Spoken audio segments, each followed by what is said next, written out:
parler en 5 minutes. Je sais que ça va être une vraie épreuve pour toi. C'était plus dur que même plus loin. On rappelle que tu as été champion de France en tant que manager avec le Stade Français et le record de poids lors de la Coupe du Monde 99.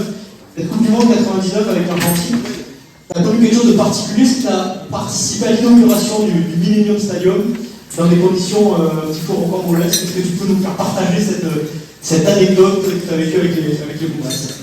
Je commence par te féliciter par ta petite touche d'humour en disant que je parle beaucoup. Tu perds du temps, donc là, j'ai deux choix, je ne réponds plus ou je passe 3 heures. Non. Et oui, donc moi aussi, je fais comme tout le monde. Franchement, merci. J'ai déjà participé, j'adore ce type de soirée. Et donc merci Antoine, merci à tous.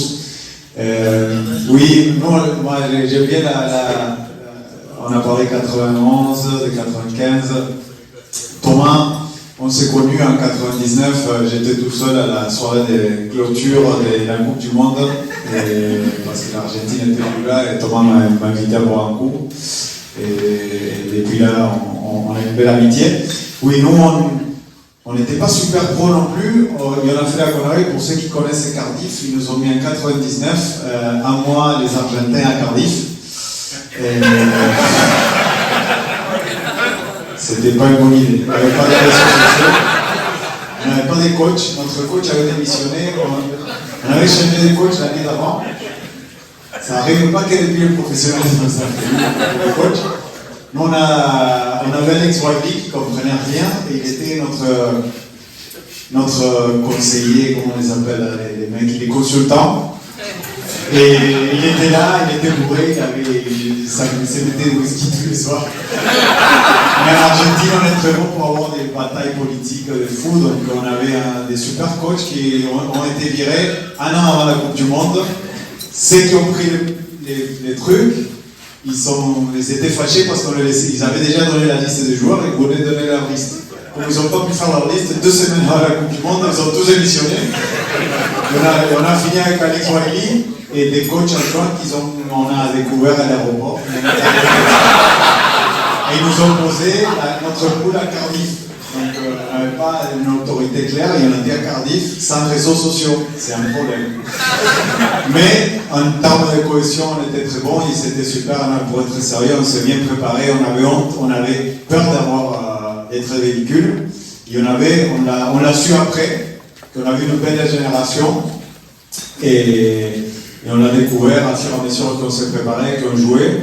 Mais c'est vrai que pour raconter une anecdote, j'en ai 2. Mais une, c'est qu'on a joué ces matchs d'inauguration, ils avaient coupé Cardiff.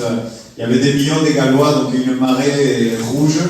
Et on est parti, on était des étudiants, il y avait Agustin, il y avait Lisandro, il y avait 2 joueurs pro, on était tous des étudiants amateurs. Et les bus traversaient Cardiff. Il y avait des Gallois de partout. Et comme il y avait la cérémonie d'inauguration, on n'a pas pu s'échauffer. On est resté dans les vestiaires. On est sorti 10 minutes avant les matchs.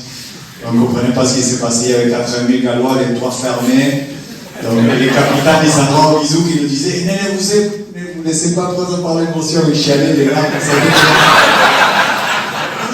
C'est un match à rugby comme les autres. Ils chialaient tous les jours. Mais on ne faisait pas loin de gagner. Et après, pareil, avant les matchs, plus gros match, je te promets, je finis. Avant les plus gros matchs de la France, que Thomas a dit, c'est énorme demi-finale contre les Blacks. C'était pas une grosse Coupe du Monde pour la France non plus. Sauf qu'en cas, ils ont tombé contre nous. Nous, on avait joué en tiers 2, donc on avait joué les mercredis soirs à Lens contre l'Irlande. On était qualifiés pour la première fois, donc on venait avec les Irlandais de Cardiff.